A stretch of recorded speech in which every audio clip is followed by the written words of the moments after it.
to handle jealousy in a relationship? There are situations that are sometimes hard to believe that they should even exist in love, romantic relationships, but they do. One of them is jealousy. Jealousy that, not in your stomach, anxious thoughts. The fear of losing someone you love is one of the most complex emotions in a relationship. It's natural to feel it occasionally. After all, we're human. But how you respond to jealousy can either strengthen your relationship or slowly erode it. Handled with honesty and emotional maturity, jealousy can become a pathway to deeper connection and self-growth. Ignored or acted out destructively, it can cause resentment, conflict, and emotional distance. Jealousy is one of the most misunderstood and mismanaged emotions in romantic relationships. It's often painted as a sign of weakness, immaturity, or even toxicity. But the truth is, jealousy is natural. It's a human response to perceived threats to a valued connection. When channeled properly, jealousy can help you understand yourself more deeply and strengthen your bond.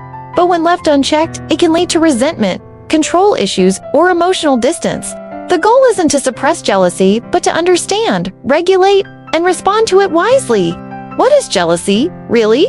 Jealousy is an emotional reaction that occurs when you feel threatened by the possibility of losing something or someone important to you, especially to a perceived rival. In relationships, it often stems from fear of abandonment, low self-esteem, unhealed past wounds, lack of trust or emotional security. The important thing to remember is that jealousy is a symptom, not a root problem. It signals that something inside you or the relationship needs attention. 1. Acknowledge your jealousy without judgment. We often suppress jealousy out of shame. We think, I shouldn't feel this way. It makes me look needy or insecure.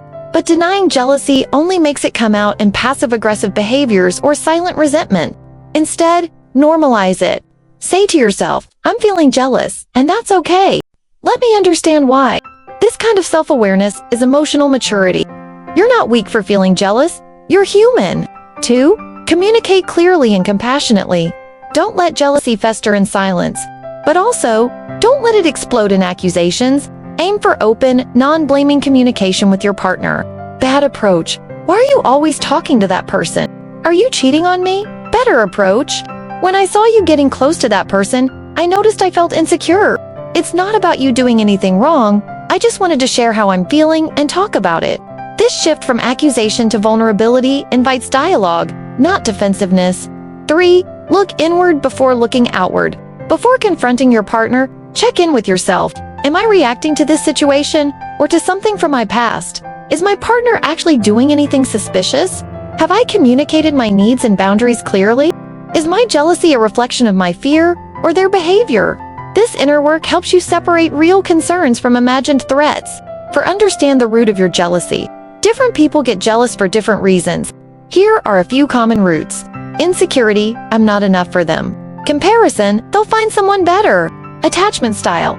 Anxious attachment often fuels jealousy due to fear of loss. Lack of validation.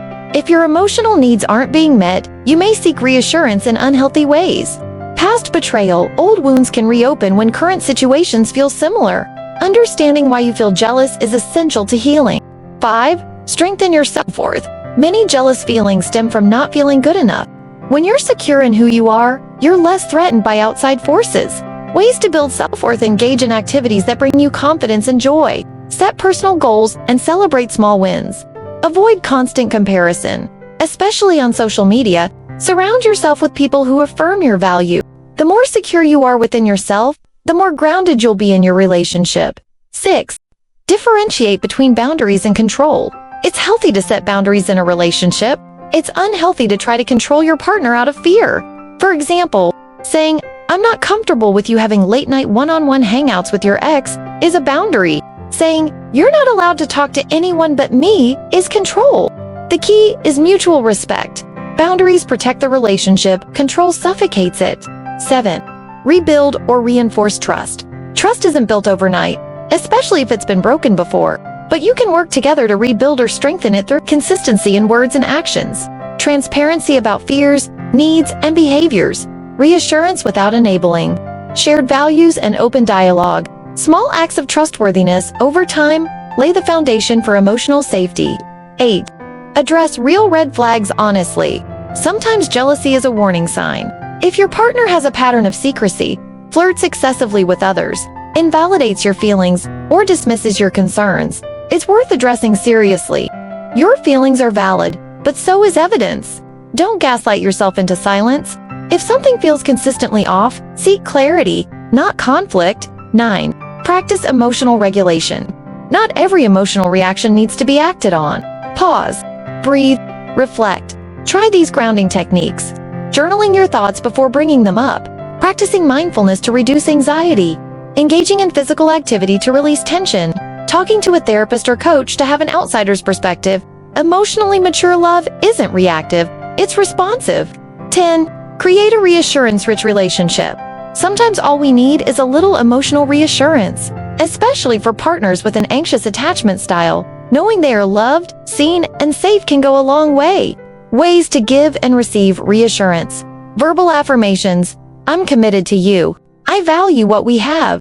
Physical affection, holding hands, hugs, gentle touches, emotional availability, listening attentively, validating fears. Quality time, intentional presence builds emotional intimacy.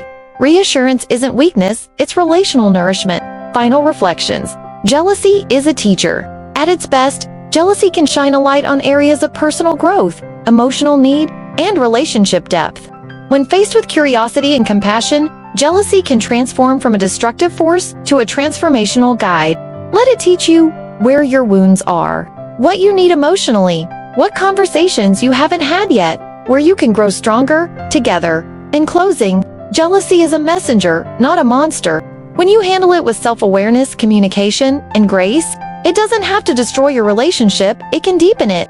Love is not about having constant access or control. It's about mutual trust, emotional security, and the freedom to grow together. And that kind of love gives jealousy far less room to breathe. Jealousy doesn't have to ruin love, it can refine it. It doesn't mean you're too much or not enough.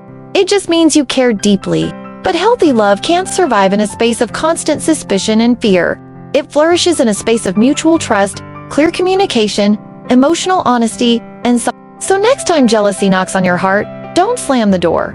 Invite it in, but don't let it drive. What's your opinion about this? Do you think that jealousy can creep into a relationship? Please comment, subscribe, share, and like my channel so that you can get more of this content. Thank you.